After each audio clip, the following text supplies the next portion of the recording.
আসসালামু আলাইকুম ওরহমতুল্লাহি ওবরাকাতুহ। ইন্নাল হামদুলিল্লাহ ওয়াসসালাতু ওয়াসসালামু আলা রাসূলিল্লাহ। আম্মা বা'দ, ফাউযু বিল্লাহি মিনাশ শাইতানির রাজীম। বিসমিল্লাহির রহমানির রহিম। ওয়া নাফসিন ওয়া মা সাওয়াহা ফাআলহামাহা ফুজুরাহা ওয়া তাকওয়াহা। ক্বাদ আফলাহা মান যাক্কাহা ওয়া ক্বাদ খাবা মান দাসসাহা। ওয়া ক্বালা রাসূলুল্লাহি সাল্লাল্লাহু আলাইহি ওয়াসাল্লাম লা তাআতা লিমাখলুকিন ফি মাসিয়াতিল খালিক। সাদাকাল্লাহুল আযীম। দূরে কাছের দেশের প্রবাসীর যারা যেখান থেকে যুক্ত হয়েছেন RTVর নিয়মিত আয়োজন প্রাণ নিবেদিত প্রশ্ন করুন অনুষ্ঠানে আপনাদের অন্তরের অন্তঃস্থল থেকে আন্তরিক মোবারকবাদ জানাচ্ছি। আমি আব্দুল লতিফ সোহাগ গাজী। প্রিয় দর্শক, আপনাদের করা প্রশ্নের উত্তর দেওয়ার জন্য প্রতি রবিবার ও সোমবার বিকাল ৬টা ৫ মিনিটের সরাসরি সম্প্রচার করে থাকে এই চমৎকার গুরুত্বপূর্ণ আয়োজন। এই আয়োজনে বাংলাদেশের প্রথিত যোশা আলেমীদিনদের আমন্ত্রণ জানিয়ে থাকি। এরই ধারাবাহিকতায় আজ আমরা আমন্ত্রণ জানিয়েছি বাংলাদেশের প্রথিত যোশা একজন আলেমীদিন, বিশিষ্ট ইসলামিক চিন্তাবিদ, গবেষক, মিডিয়া ব্যক্তিত্ব, চেয়ারম্যান আল ওয়াহদা ফাউন্ডেশনের সম্মানিত শায়েখ লুৎফর রহমান হাফিজাহুল্লাহ। আসসালামু আলাইকুম ওরহমতুল্লাহ। ওয়ালাইকুম আসসালাম ওরহমতুল্লাহি ওবরাকাতুহ। কেমন আছেন?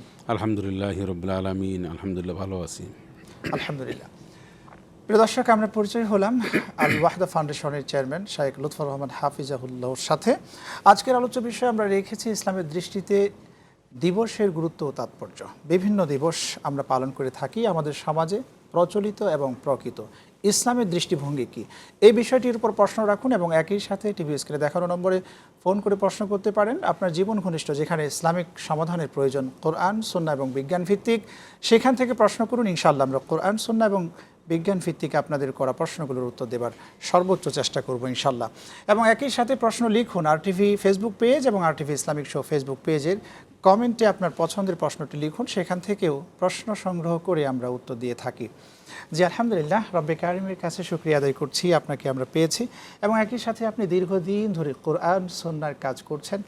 নতুন করে আপনি একটি আল ওয়াহদা ফাউন্ডেশন, এটাকেও আপনি পরিচালনার দায়িত্ব পেয়েছেন। রব্বে কারিম সেই দায়িত্বভার আপনাকে দিয়েছেন। নিঃসন্দেহে আপনি কোরআন সুন্নাহর এই দাওয়াতি কাজে আরও ভীষণভাবে অবদান রাখতে পারবেন। আপনার কাছে ফিরবো, একজন দর্শক আমাদের সাথে যুক্ত হয়েছেন, আমরা ফোনটা নিয়ে আসি। আসসালামু আলাইকুম ওরহমতুল্লাহ। প্রিয় দর্শক, কে থেকে যুক্ত হয়েছেন নাম বলে প্রশ্ন করুন। আসসালামু আলাইকুম। ওয়ালাইকুম আসসালাম। প্রিয় বোন, প্রশ্ন করুন। আমি রংপুর থেকে বলছি। জি, আমার 3টা কোশ্চেন আছে, জি। কাইন্ডলি আমাকে শুনবেন ভালো করে। আমার হাজবেন্ড দীর্ঘদিন অসুস্থ থাকার পর মারা গেছেন গত বছর। জি, উনি অসুস্থতার কারণে সরকারি চাকরি থেকে ইস্তফা দিয়েছেন স্বেচ্ছায়। তখন আমার ছেলে এবং একটা মেয়ে ছিল।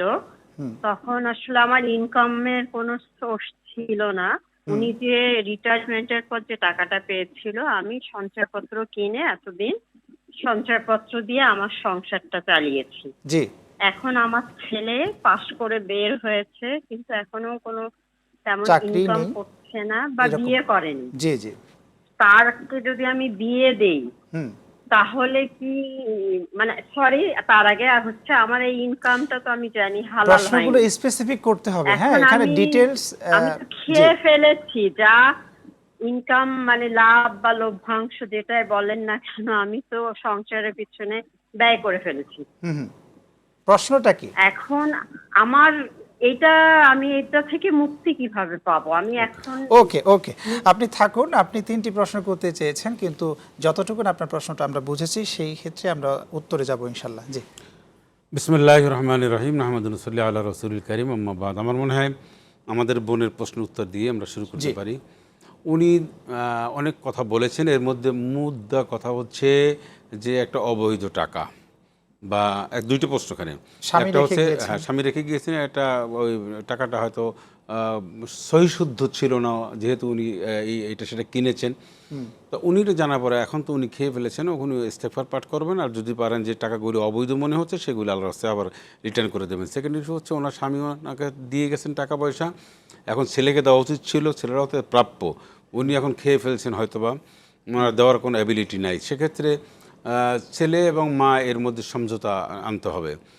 ছেলেকে অবশ্যই আমরা আশা করবো যে ছেলে এটাকে দাবি দেওয়া রাখবে না, মা তার প্রয়োজনীয় ওই দিয়েছে, টাকার মধ্যে তাকে পড়াশোনা করিয়েছিলেন। পড়াশোনা করিয়েছেন, এবং মা যদি টাকা বেশ কিছু টাকা এমন হতে পারে যে তার ভাই বোনকে দিয়েছে বা অনর্থক খরচ করেছে, এমনটি যদি হয়, আমরা তো ডিটেলস জানি না, সেক্ষেত্রে পারিবারিকভাবে বসে সুন্দর সিদ্ধান্ত যেটা সেটা নিতে হবে। সেকেন্ড প্রশ্ন আপনি যেটা করেছেন যে এই দিবস সম্পর্কে অত্যন্ত গুরুত্বপূর্ণ আপনি উপস্থাপন করেছেন যে আল্লাহ রাব্বুল আলামিন এক দিবসকে আর এক দিবসের উপরে রেখেছেন, যেমন সপ্তাহ 7 দিনের মধ্যে জুমাবারের দিনটা শ্রেষ্ঠত্ব রেখেছেন। আল্লাহ রাব্বুল আলামিন মাসকেও এক মাসের চেয়ে আর এক মাসকে উত্তম মনে করেছেন, শ্রেষ্ঠত্ব দিয়েছেন। যেমন রমজান মাস হচ্ছে কোরআন নাজিলের মাস, সব মাসের চেয়ে এই মাসটি হচ্ছে সর্বশ্রেষ্ঠতম মাস। তারপরে একটা জামানা, একটা স্থান, এটা এক স্থানের চেয়ে আর এক স্থানের মর্যাদা বেশি। একটা জামানা, একটা যুগের চেয়ে আর এক যুগের মানে দাম বেশি, মূল্য বেশি। যেমন রাসূল আকরাম সাল্লাল্লাহু আলাইহি ওয়াসাল্লাম বলেছেন, খয়রুল কুরুনি কারনি, আমার যুগ হচ্ছে শ্রেষ্ঠতম যুগ, এরপরের যুগ সুম্মাল্লাযী ইয়ালুনহুম সুম্মাল্লাযী ইয়ালুনহুম, এভাবে বলেছেন। আবার নবী সাল্লাল্লাহু আলাইহি ওয়াসাল্লাম এটাও বলেছেন যে মানে মাকান। আলোচনায় ফিরবো, একজন দর্শক যুক্ত হয়েছেন, ফোনটা নিয়ে আসে। আসসালামু আলাইকুম প্রিয় দর্শক, কে কোত্থেকে, নাম বলে প্রশ্ন করুন। আসসালামু আলাইকুম ওয়া রাহমাতুল্লাহ। আসসালামু আলাইকুম। হ্যাঁ, দুঃখিত, কেটে গিয়েছে সম্ভবত। জি, রাসূলুল্লাহ সাল্লাল্লাহু আলাইহি ওয়াসাল্লাম এটাও বলেছেন যে ফাদ্দালা জামান আলা জামান, ফাদ্দালা মাকান আলা মাকান, এটা আওকামা আলাইহিস সালাতু ওয়াসসালাম। তো এক জামানা আর এক জামানার উপর শ্রেষ্ঠত্ব দিয়েছেন, একটি স্থান আর একটি স্থানের উপরে শ্রেষ্ঠত্ব আল্লাহ পাক দিয়েছেন। তো এখন আপনি জিজ্ঞাসা করেছেন যে একটি দিবস, হ্যাঁ দিবস তো নিঃসন্দেহে মুসলমানদের জন্য রমজান মাস হিসাবে, ডে হিসাবে জুমা ইয়া ফ্রাইডে, এটি তো নিঃসন্দেহে রয়েছে। ইয়াউমুল আরাফা, আরাফাতের দিন রয়েছে, আশুরার দিন রয়েছে। ফোনটা নিয়ে আসে, এরপরে প্রশ্ন করবো ইনশাআল্লাহ। আসসালামু আলাইকুম প্রিয় দর্শক, কে কোত্থেকে যুক্ত হয়েছেন, নাম বলে প্রশ্ন করুন। আসসালামু আলাইকুম, আমি কেরানীগঞ্জ থেকে মনির হোসেন বাবুল বলছি। জি, ওয়ালাইকুম আসসালাম, প্রশ্ন করুন। হ্যাঁ, ওই যে আমরা এশারের নামাজ অনেক সময়, আমি তো চাকরি করি, তো এশারের নামাজ দুজনে পড়ি বাসায়, তো ওই নামাজটা কখন পড়লে ভালো হয়? ওই যে আমার তো অনেক রাত হয়ে যায়, 12টার পরে পড়লে কি ভালো? আপনার প্রশ্ন বুঝেছি আমরা। আমাদের সাথে যুক্ত হওয়ার জন্য আন্তরিক মোবারকবাদ। জি, প্রশ্নের উত্তর। এশার জামাতের কথা বলেছে, নিয়ম হচ্ছে স্বামী স্ত্রী দুজনেই পড়েন, চাকরি করেন, আসতে হয়তো বা দেরি হয়ে যায়, এই ধরনের বিষয় হতে পারে। ইন্না সালাতা কানাত আলাল মুমিনিনা কিতাবাম মাওকুতা, নির্দিষ্ট সময় নামাজ পড়া ফরজ, অর্থাৎ জোহরের সময় জোহর, আসরের সময় আসর। আরেকটা হচ্ছে রাসূলুল্লাহ সাল্লাল্লাহু আলাইহি ওয়াসাল্লাম বলেছেন নামাজের ওয়াক্ত হওয়ার সাথে সাথে নামাজটা আদায় করে নেবে, এটি একটি গুরুত্বপূর্ণ সুন্নাহ। এশার সালাত হওয়ার সময় হওয়ার সাথে সাথে এশার সালাতকে আদায় করে নেবেন, এশার সালাত ওনারা দুজন আদায় করে নেবেন, এটাই হচ্ছে উত্তম। এখন যদি কোনো কারণবশত দেরি হয়, এটা কন্টিনিউ করা উচিত না। তারপরও দেরি হলে এশার ওয়াক্ত যতক্ষণ পর্যন্ত থাকে ততক্ষণের মধ্যে আদায় করে নেবে। স্বামী স্ত্রী দুজন যে আদায় করছে, এটা জামাত তো হয়ে যাবে না? স্বামী স্ত্রী জামাত আসলে তো পুরুষের উচিত ছিল যে মসজিদে গিয়ে সালাত আদায় করা। এখন এরকম যদি কোনো কারণবশত স্বামী স্ত্রী একাত্রে জামাত আদায় করে, তাহলে স্ত্রী পিছনে দাঁড়াবেন স্বামীর ঠিক পিছন সাইডে, পাশে না, আর স্বামী দাঁড়াবেন সামনে, জাস্ট ব্যাক সাইডে দাঁড়াবেন। উত্তর পেয়েছি, শুকরিয়া। আরো একজন দর্শক যুক্ত হয়েছেন। আসসালামু আলাইকুম প্রিয় দর্শক, কে কোত্থেকে যুক্ত হয়েছেন, নাম বলে প্রশ্ন করুন। সালাম, আমি মামুন রাজা বলছি নওগাঁ থেকে। আমার দুইটি প্রশ্ন। ওয়ালাইকুম সালাম, প্রশ্ন করুন। যে কোন রোগের কারণে তাবিজ ব্যবহার করা যাবে কিনা? তাবিজ ব্যবহার করা যাবে আর কিনা? 2 নম্বর হলো যে রোগ হইতে মুক্তির জন্য আমরা তাহলে কি করব, কি ধরনের দোয়াগুলো আমলগুলো করতে পারি? জি, আমাদের সাথে। 3 নম্বর একটা হলো আছে যে তাসবিহ দানা ব্যবহার করা যাবে কিনা? তাসবিহ। জি, ওকে, থাকুন আমাদের সাথে। গুরুত্বপূর্ণ 3টি প্রশ্ন। তাবিজ, প্রথমত হচ্ছে তাবিজটি আসলে এটা কোরআন সুন্নাহ সম্মত না। সাহাবা আজমাইন থেকে আরেকটা ফোন নিয়ে আসে একই সাথে। জি, আসসালামু আলাইকুম প্রিয় দর্শক, কে কোত্থেকে, নাম বলে প্রশ্ন করুন। আচ্ছা, ঠিক। আসসালামু আলাইকুম। ওয়ালাইকুম আসসালাম। জি, প্রশ্ন করুন। আমার প্রশ্ন হচ্ছে, ছেলে মেয়েদের কতদিন পর্যন্ত সমস্ত দায়ভার মার কাঁধে থাকবে? মানে তার খাওয়ানো, পড়ানো, তার মানে যাবতীয় কাজ, রান্না বান্না করে দেওয়া। ওকে, বুঝেছি। জি, এরপরে আর কোনো? ওকে, থাকুন। আর একটা প্রশ্ন হচ্ছে যে পেনশন, বাবার পেনশন, এখনো তো জয়েন্ট ফ্যামিলিতে ছেলে মেয়ে মার তত্ত্বাবধানে আছে, এই পেনশনের টাকা যদি ছেলের বা মেয়ের বিয়ে হয়ে যায় তখন কি পেনশনের টাকাটাও ভাগ হয়ে যাবে তাদের ওকে, ছেলে মেয়ের মধ্যে? গুরুত্বপূর্ণ প্রশ্ন করেছেন। আমাদের সাথে যুক্ত হওয়ার জন্য অসংখ্য ধন্যবাদ আপনাকে। জি, পূর্বের প্রশ্নগুলোর উত্তর। তাবিজ তাবিজটা ইসলামে এটা জায়েজ নেই। সাহাবায়ে আজমাইনগণ এই তাবিজ ব্যবহার করেছেন, তাবিজ পেয়ে উপকৃত হয়েছেন, এবং দৃষ্টান্ত কোনো হাদিস শরীফের মধ্যে নাই। আচ্ছা।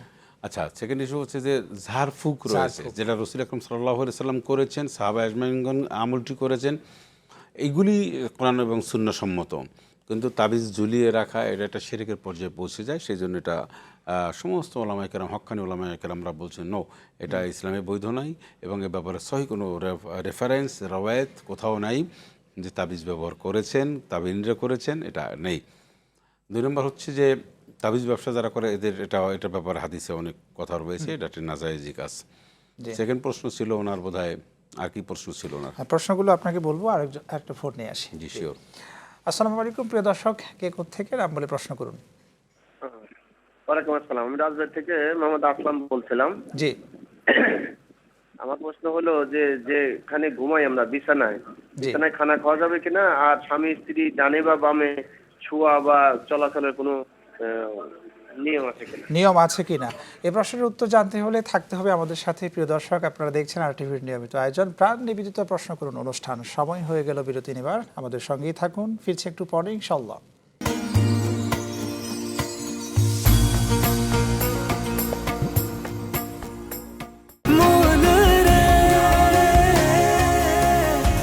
এভাবে ভরপুর বেঁচে থাকাটাই জীবন, আর জীবনের স্বাদের অনিবার্য সঙ্গী প্রাণ।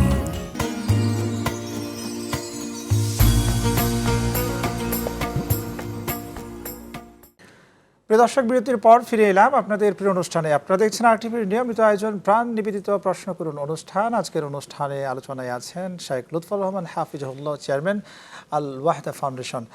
জি আলহামদুলিল্লাহ। দুজন দর্শক আমাদের থেকে জানতে চেয়েছিলেন, একজন হচ্ছে তার সন্তানের কতদিন তার ভরণ পোষণের দায়িত্ব পালন করতে হবে, এই ধরনের একটা প্রশ্ন আসছিল। আরেকটা হচ্ছে বিছানায় বসে খাবার খাওয়া যাবে কিনা। সন্তানের দায়িত্ব বাবা মা যতদিন সন্তান বালেগা না হবে, অ্যাডাল্ট না হবেন, ততদিন পর্যন্ত তাদের দায়িত্ব নিতে হবে।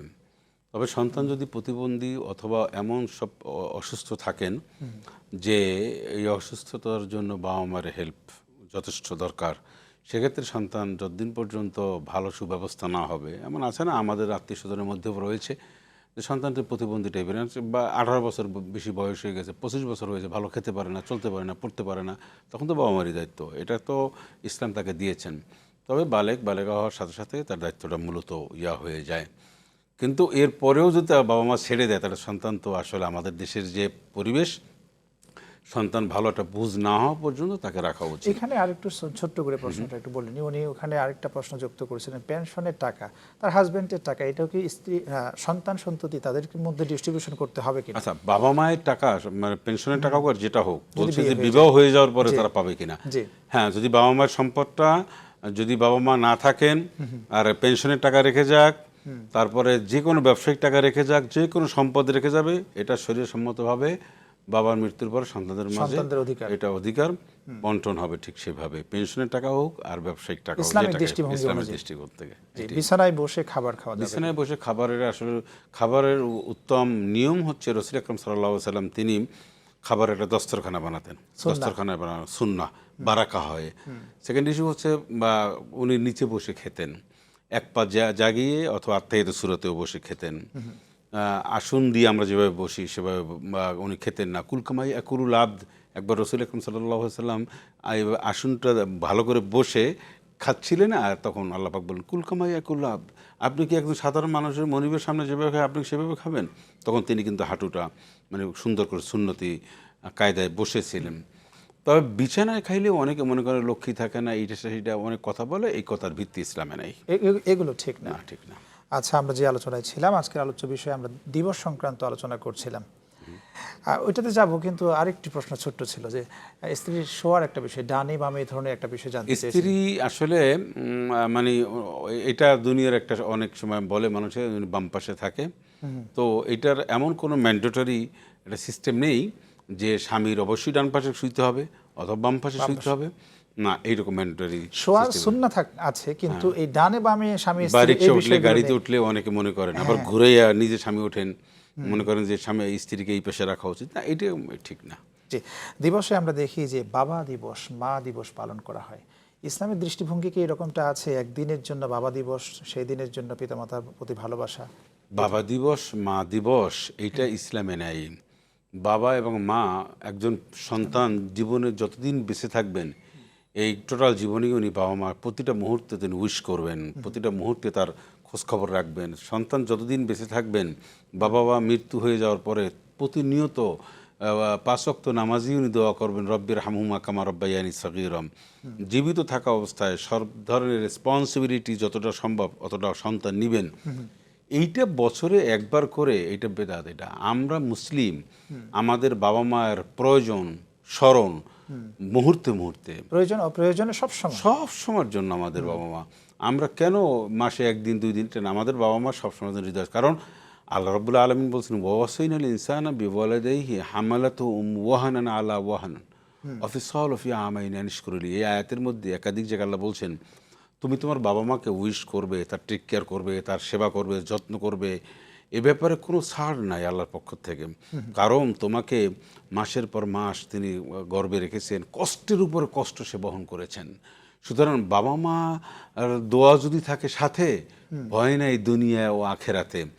পৃথিবীতে বাবা মাকে উপেক্ষা করেছে, মানে ইগনোর করেছে, আমি আর 10 সেকেন্ড নিই, জি ওই সন্তান যত মেরিটোরিয়াস হোক, যত ধরনের হোক, জীবনে সাইন করার কোনো সুযোগ নাই বাবা মার দোয়া ছাড়া।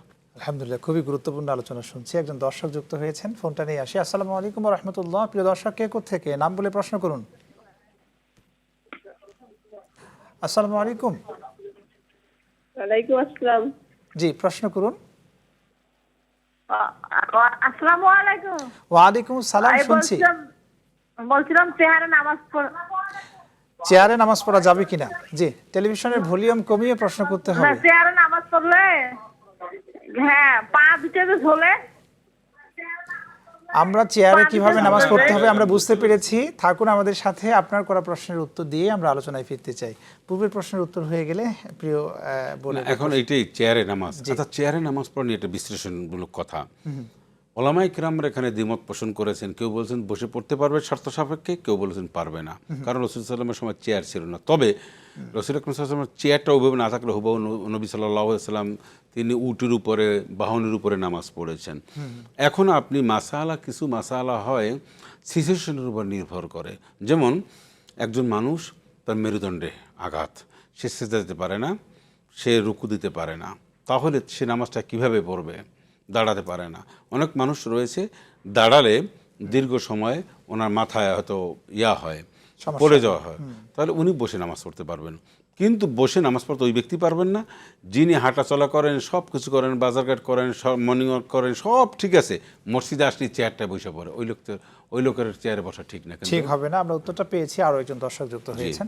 আসসালামু আলাইকুম। প্রিয় দর্শক, কে কোত্থেকে যুক্ত হয়েছেন, নাম বলে প্রশ্ন করুন। আসসালামু আলাইকুম। ওয়ালাইকুম সালাম। জি, প্রিয় বোন, শুনছি, আপনাকে প্রশ্ন করুন।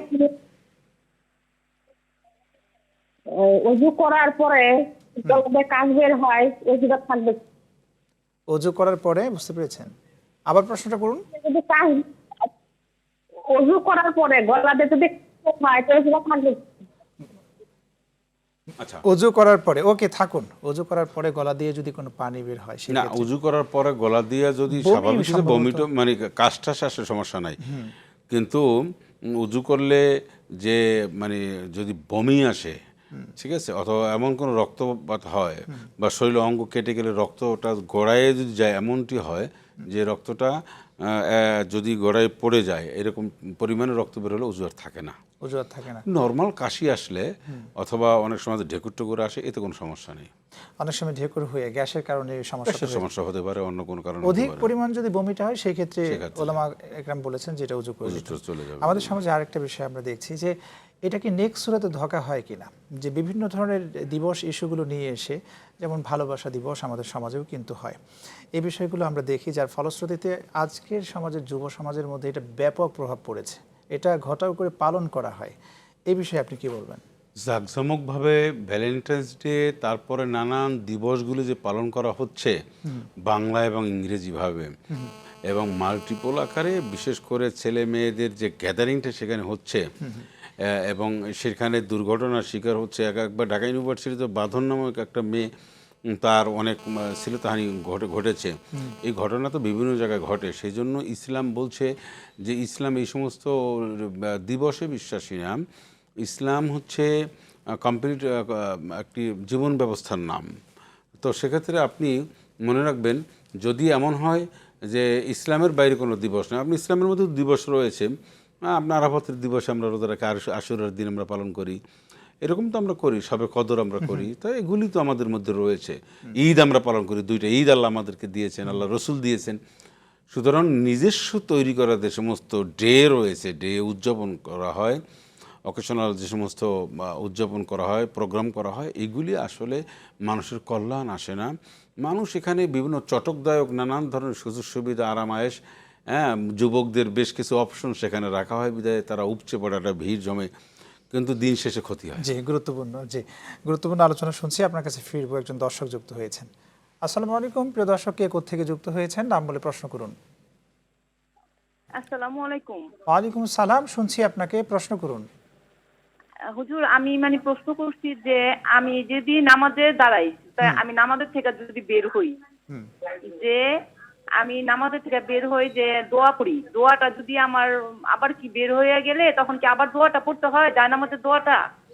ওকে, থাকুন, আপনি আমাদের সাথে খুব গুরুত্বপূর্ণ একটি প্রশ্ন করেছেন। আপনার করা প্রশ্নের উত্তর আপনাকে জানতে হবে বিরতির পর ইনশাআল্লাহ। প্রিয় দর্শক, আপনারা দেখছেন RTVর নিয়মিত আয়োজন প্রাণ নিবেদিত প্রশ্ন করুন অনুষ্ঠান। সময় হয়ে গেল আরও একটি বিরতি নেবার, আমাদের সঙ্গেই থাকুন, ফিরছে একটু পরে ইনশাআল্লাহ।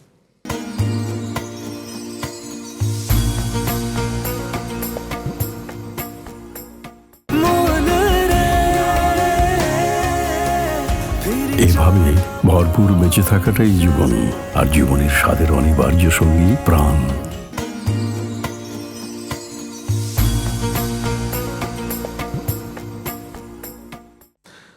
দর্শক, বিরতির পর ফিরে এলাম আপনাদের প্রিয় অনুষ্ঠানে। আপনারা দেখছেন RTVর নিয়মিত আয়োজন প্রাণ নিবেদিত প্রশ্ন করুন অনুষ্ঠান। আজকের অনুষ্ঠানে আলোচ্য বিষয় আমরা রেখেছি ইসলামিক দৃষ্টিতে দিবসের গুরুত্ব ও তাৎপর্য। এই বিষয়ে আলোচনা করছেন আল ওয়াহিদা ফাউন্ডেশনের সম্মানিত চেয়ারম্যান শাইখ লুৎফর রহমান হাফিজাহুল্লাহ। জি, আলহামদুলিল্লাহ, আমরা যে আলোচনায় ছিলাম দিবসগুলো সম্ভবত আমরা যে আমাদের বিভিন্ন ধরনের দিবস রয়েছে এই বিষয়ে আলোচনায় ফিরবো। আরেকজন দর্শক যুক্ত হয়েছেন। আসসালামু আলাইকুম। কেটে গেছে। যে আলোচনায় আমরা ছিলাম, যে আগের প্রশ্নের উত্তর যে জায়গায় আপনি ছিলেন। না, সেটাই বলছিলাম যে আসলে মানুষের তৈরি করা যে সমস্ত দিবস, এখন চিন্তা দিবস, হাসি দিবস, তারপর নানান দিবসে বের হতে হতে মানে আল্লাহ মানে প্রত্যেকটা দিন এত দিবস বের হয়েছে, একদিন 5টা-7টা দিয়ে রয়েছে। মানবাধিকার দিবস রয়েছে, বৃক্ষরোপণ দিবস রয়েছে। যাই হোক, এগুলো দেশের কল্যাণে, জাতির কল্যাণে একটা দিনকে নির্দিষ্ট করে আমরা কার্যক্রম করি, এখানে কোনো সমস্যা নেই। জি, যে একজন দর্শক ফোন করেছিলেন, জানতে চেয়েছিলেন যে নামাজের সময় যে আমরা যে যায় নামাজের দোয়াটা পড়ি, এই দোয়াটা আবার পরবর্তীতেও পড়তে পারবো কিনা, এই ব্যাপারে একটা গুরুত্বপূর্ণ যে জায়নামাজের দোয়া। জায়নামাজের দোয়া বলতে আসলে কিছু নাই। আমরা ছোটবেলায় শুনে আসছি জায়নামাজের দোয়া, ইন্নী ওয়াজজাহতু ওয়াজহিয়া লিল্লাযী ফাতারাস সামাওয়াতি ওয়াল আরদ হানিফা ওয়া মা আনা মিনাল মুশরিকিন। জায়নামাজে নাকি দাঁড়িয়ে এটা পড়তে হয়, আসলে তা না। এটা কোরআনুল কারীমের একটি আয়াত। এখন এটাকে বলা সানা। নিয়ম হচ্ছে তাকবীর তাহরিমা বলা বা তাকবীর উলার পরে প্রথমেই সুবহানাকাল্লাহুম্মা ওয়া বিহামদিকা তাবারাকা ইসমুকা ওয়া তাআলা জাদ্দুকা লা ইলাহা গায়রুক ওয়াজজাহতু ওয়াজহিয়া লিল্লাযী ফাতারাস সামাওয়াতি ওয়াল আরদ হানিফা ওয়া মা আনা মিনাল মুশরিকিন। তারপর আরও দোয়া আছে, আরও দোয়াগুলি আছে, সেগুলি পড়বে। আল্লাহুম্মা লাকা সালাতি ওয়া নুসুকি ওয়া মাহইয়ায়া ওয়া মামাতি লিল্লাহি রাব্বিল আলামিন। এই যে ইন্নী ওয়াজজাহতু ওয়াজহিয়া লিল্লাযী, এটা জায়নামাজ দাঁড়াই পড়তে হয় না, এটা নামাজের মধ্যের দোয়া, নামাজের বাইরের দোয়া না। যদি আপনি আমল করতে চান তা নামাজের মধ্যে আমল করবেন। আপনি জায়নামাজ দাঁড়িয়ে দোয়াটা পড়ার সুযোগ নেই। যেহেতু এই সুযোগ নেই মানে এটা পড়তে হয় না। এখন আপনি নামাজ অর্ধেক পড়েছেন, আবার বাইরে গেছেন, একটা কাজ করতে গেছেন, মহিলারা বিশেষ করে, আবার জায়নামাজের দোয়া পড়তে হবে। এই যে আমি বললাম জায়নামাজের কোনো দোয়া নাই, তাহলে তো ফিনিশ, আর আপনার দোয়াটা পড়তে হবে না। এই দোয়াটা আপনি তাকবীর উলার পরে, তাকবীর তাহরিমা বাদার পরে আপনি এটা পড়ে নেবেন, সানার সাথে এটা আপনি পড়ে নেবেন। এটাই হচ্ছে সহিহ হাদিস। জি, এটাই হচ্ছে সহিহ হাদিস। আজকে আমরা যে বিষয়ে আলোচনায় ছিলাম, যে বিভিন্ন দিবস নিয়ে আমরা আলোচনায় ছিলাম, আমাদের রিসেন্টলি যেটা গেল ইসলামিক একটি দিবস গেল, হযরতে হুসাইন রাদিয়াল্লাহু আশুরা, এই আশুরা থেকে আমরা কি ধরনের শিক্ষাটা পেয়ে থাকি? আশুরার এখানে শুধু হোসেন রাদিয়াল্লাহু তাআলা আনহু, আমি আগে একটু বলে নিই, আহলে বাইত হচ্ছে আমাদের মানে ইমানের অংশ। ইমাম হোসেন রাদিয়াল্লাহু তাআলা আহলে বাইতের গুরুত্বপূর্ণ একজন সদস্য। ওনার শাহাদাত বরণের আমরা মর্মাহত, কিন্তু এই জন্য আশুরা না।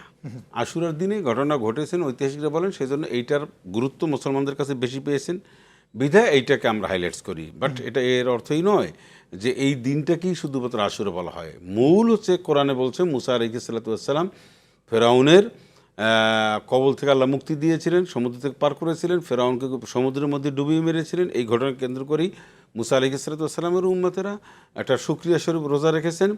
যেহেতু তাদের নবী বেঁচে গেছেন, তাদের শত্রু ধ্বংস হয়েছেন, তাদের নবীর অনুসারীরা বেঁচে গেছেন, সেই শুকরিয়া হিসেবে দোয়া করেন। এটা রাসূলুল্লাহ সাল্লাল্লাহু আলাইহি ওয়াসাল্লাম জানার সাথে সাথেই মক্কা থেকেই এই রোজাটা শুরু করে দিয়েছেন। শুনবো গুরুত্বপূর্ণ আলোচনা। শুনছি একজন দর্শক যুক্ত হয়েছেন। আসসালামু আলাইকুম প্রিয় দর্শক, কে থেকে নাম বলে প্রশ্ন করুন। আসসালামু আলাইকুম রাহমাতুল্লাহ। ওয়ালাইকুম সালাম, প্রশ্ন করুন। আমি কক্সবাজার থেকে বলছি। জি। আমি যখন নামাজের দ্বারা যাই ইক্তাদাতুল বিহাদুল ইমাম বলে ফেলি, তখন ইমাম সাহেব যখন কেরাত শুরু করে আমার চোখে ঘুম আসে, নামাজের জন্য ক্ষতি হবে কিনা? ওকে, থাকুন আমাদের সাথে, আপনার করা প্রশ্নের উত্তরে যাচ্ছি। প্রিয় দর্শকের প্রশ্নের উত্তর। অনেকেই মনে করেন ইক্তাদাতুল বিহাদুল ইমাম মানে আমার সব নামাজের দায়িত্ব আমি ইমাম সাহেবরে দিলাম। এখন আপনার কাপড় চোপড় পাক কি পাক না, আপনি উজুটা ঠিক মতন করলেন কি করলেন না, আপনার যে ইন্ডিভিজুয়াল যে দায়িত্ব রয়েছে, সূরা কেরাত পড়া, আল্লাহু আকবার বলা, সিজদায় গিয়ে এগুলি খোঁজখবর নাই, ইক্তাদাতুল বিহাদুল ইমাম না। ইক্তাদাতুল বিহাদুল ইমাম আপনি না বললেও কোনো সমস্যা নেই। আচ্ছা, এখন মূল বিষয়টা হলো ঘুম আসে এই জন্য যে উনি তো বোঝেন না ইমাম সাহেব কি পড়ছেন, কোথায় কোনো সব বুঝে নাই, আর শয়তানের একটা ওয়াসওয়াসা। সেই জন্য যদি এমন যেমন জোহরের, আসরের যে নামাজগুলি রয়েছে, মাগরিবের শেষের রাকাত, এশার শেষের 2 রাকাত, এই সমস্ত নামাজ আপনি সূরাটা পড়েন, তাহলে আপনার ঘুম আসবে না। ওই যখন ইমাম সাহেব সূরা কেরাত পড়ে তখন তো আপনি মনোযোগ দিয়ে শুনছেন, আর যখন পড়ে না তখন তো আপনি সূরা ফাতিহা পড়বেন, তাহলে আর আসবে না, ঘুম আসবে না। তবে এইটা খুব ভালো লক্ষণ না। ভালো লক্ষণ হচ্ছে ঘুম যাতে না আসে, নামাজের মনোযোগ সৃষ্টি করুন এবং একথা ভাবুন যে আমার এই জীবনের নামাজ এটাই বোধহয় শেষ। আমি পড়লাম আজকের নামাজ, হয়তো হতে পারে নেক্সট ওয়াক্ত আমার নামাজটা আমাকে সামনে রেখে মানুষ সবাই নামাজ পড়বে। এরকম একটা চিন্তা চেতনা মাথার মধ্যে নিয়ে আসুন, ইনশাআল্লাহ নামাজের মধ্যে মনোযোগ সৃষ্টি হবে। আপনি আশুরা 10 তারিখের ওই বিষয় নিয়ে আলোচনা ছিলেন। আশুরা অনেকগুলি ঘটনা ঘটেছে। আশুরা মানে 10, এই মুহররমের 10 তারিখ অনেক ঘটনা ঘটেছেন। ইসরায়েলি বর্ণনা, ঐতিহাসিক বর্ণনা রয়েছে। এর মধ্যে মুসা আলাইহিস সালামের ঘটনাটি আল্লাহ রাব্বুল আলামিন এবং হাদিসের মধ্যে সুস্পষ্টভাবে রয়েছে, যেটা একটা দৃষ্টান্ত, একটা এক্সাম্পল আমাদের জন্য যথেষ্ট। তারপরও এই দিনে ইব্রাহিম আলাইহিস সালাম আগুন থেকে মুক্তি পেয়েছিলেন, আপনি জানেন। আইয়ুব আলাইহিস সালাম রোগ থেকে মুক্তি পেয়েছিলেন বলে যে সমস্ত বর্ণনা এসেছে, রওয়ায়াত রয়েছে, যেগুলি সহি শুদ্ধ, সেগুলির প্রতি আমাদের অবিচল আস্থা ও বিশ্বাস রয়েছে। এই যে আস্থা আছে, কিন্তু এই বিষয়গুলো থেকে শিক্ষাটা কি নিব? এখন আপনি এইবার আছেন বিষয়, এখন আমরা তো শিক্ষার দরকার নাই, আমরা এগুলি শুনবো আর কাঁদবো। মুহররমের 10 তারিখে কি ঘটালি রব্বানা, কলিজা ফাটিয়ে যায় কহিতে সে ঘটনা, এইগুলো বলি আর আমরা কাঁদি আর হায় হোসেন বলি।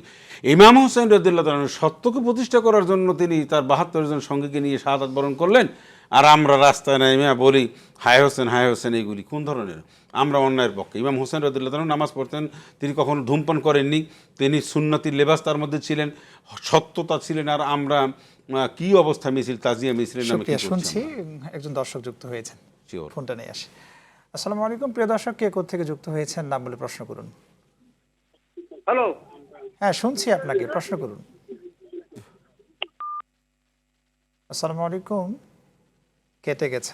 আচ্ছা, যে আপনি আশুরা নিয়ে যে 10 তারিখ, মূলত এই দিনটাকে আর একটু স্পেসিফিক জানতে চাচ্ছেন, একজন অনলাইন থেকে আমাদের থেকে জানতে চাইছেন যে মূলত আশুরাটা কি স্পেসিফিক। আশুরা তো আমি বললাম 10, অনেকগুলি ঘটনা ঘটেছে, অনেক ঘটনা আপনি এটা বলেছেন। এরপরেও জানতে চেয়েছেন, আমরা এই বিষয়টা একটু স্পেসিফিক। এটা হচ্ছে একদম সত্য। যদি আমরা ইমাম হোসেন রাদিয়াল্লাহু তাআলা আনহু তার কারবালার যে নির্মম যে শাহাদাত বরণের যে ঘটনাটা, এই চিত্র যতটুকু আমাদের কাছে আনলে কি শিক্ষা নিতে পারি? এখান থেকে সমস্ত যুবকদের তিনি শিক্ষা দিয়েছেন, তামাম নবীর উম্মতদেরকে তিনি পরিষ্কার করে শিক্ষা দিয়ে গেছেন। বলেছেন যে অন্যায়ের সামনে আমি আপোষ করিনি, মাথা নত করিনি, আমি মানুষের অধিকার প্রতিষ্ঠার জন্য, ইসলাম প্রতিষ্ঠা করার জন্য, ইনসাফ প্রতিষ্ঠার জন্য নবী দৌহিত্রী হোসেন রাদিয়াল্লাহু মাথা নত করেননি ইয়াজিদের সামনে, বিশ্বের আমার নবীর আমার নানা জানের উম্মত যত জায়গায় রয়েছে তারাও কখনো মাথা নত করবে না, অন্যায়ের সামনে ন্যায়কে তারা ধরে রাখবে, ন্যায়কে আঁকড়িয়ে ধরবে এবং সত্যকে তারা উজ্জীবিত রাখবে। এই আহ্বান তিনি রেখে কারবালার ময়দান থেকে তিনি বিদায় নিয়েছেন। এখনও তো এই মাসটা শেষ হয়নি, মুহররম মাস। এই পেছনের যে দিনগুলো আছে, রাতগুলো আছে, এক্সট্রা কি কোনো ইবাদত আছে কিনা এই জায়গায়? পুরো মুহররম মাস বা ঘাটাঘাটি করলে কোরআন এবং সুন্নাহ যেটা সেটা তওবা কবুলের একটা মাস। আচ্ছা, এই মাসে তওবা কবুল করে। এই মাসে আল্লাহ রাব্বুল আলামিন মানুষকে মুক্তির জন্য আল্লাহ সুব্যবস্থা তুলনামূলক অনেক মাসের চেয়ে এটার গুরুত্ব বেশি দিয়েছেন, তাই অনেকে মুক্তি পেয়েছেন। একজন দর্শকও যুক্ত হয়েছেন, ফোনটা নেই। আসসালামু আলাইকুম প্রিয় দর্শক, কে কোত্থেকে নাম বলে প্রশ্ন করুন। জি আসসালামু আলাইকুম। ওয়ালাইকুম আসসালাম। জি ওয়ালাইকুম সালাম। জি ভাইয়া, আমি শর্টকাটই বলি, আমি মিরপুর থেকে বলছি। আমার এক বান্ধবী, উনি আমাদের মতোই, আমরা যেরকম ইবাদত করি, নামাজ পড়ি 5 ওয়াক্ত, সেভাবেই পড়তেন। হঠাৎ করে আমি এক তালিম ঘরে যাই, তো ওখানে আমাদের প্রচুর তালিম হয়, ওখানে উনি হঠাৎ প্রশ্নটা কি কোরআন, প্রশ্নটা হলো উনি এত বেশি কোরআন পড়েন, কোরআন পড়তে পড়তে উনি নামাজ ছেড়ে দিয়েছেন। এখন উনি বলছে নামাজের কোনো দলিল কোরআন শরীফে কোনো জায়গায় নাই। ওকে, আপনার প্রশ্ন আমরা বুঝেছি, জি আপনি থাকুন আমাদের সাথে। প্রিয় বোন, আমাদের হাতে সময় কম। জি প্রশ্নটি। কোরআনুল কারীম পড়তে গিয়ে, 30 সেকেন্ডে বলবেন, কোরআনুল কারীম পড়তে গিয়ে নামাজ ছেড়ে দেবেন, হাদিস ছেড়ে নেবেন, তার ঈমান নাই। কোরআন যিনি পড়েন তিনিই নামাজ পড়েন, কোরআন যিনি পড়েন তিনি রসুলকে মানেন, কোরআন যিনি পড়েন তিনি ইসলামের অন্য দিক নির্দেশনা মেনে নেন। জি শুকরিয়া, অসংখ্য ধন্যবাদ। প্রিয় দর্শক, এতক্ষণ আপনারা দেখলেন আরটিভির নিয়মিত আয়োজন প্রাণ নিবেদিত প্রশ্ন করুন অনুষ্ঠান। আজ এই পর্যন্ত। আগামী পর্ব দেখার আমন্ত্রণ জানিয়ে বিদায় নিচ্ছি। রব্বে কারিম আমাদের ভালো রাখুন, সুস্থ রাখুন, নিরাপদে। আল্লাহ হাফেজ। আসসালামু আলাইকুম ওয়া রাহমাতুল্লাহ।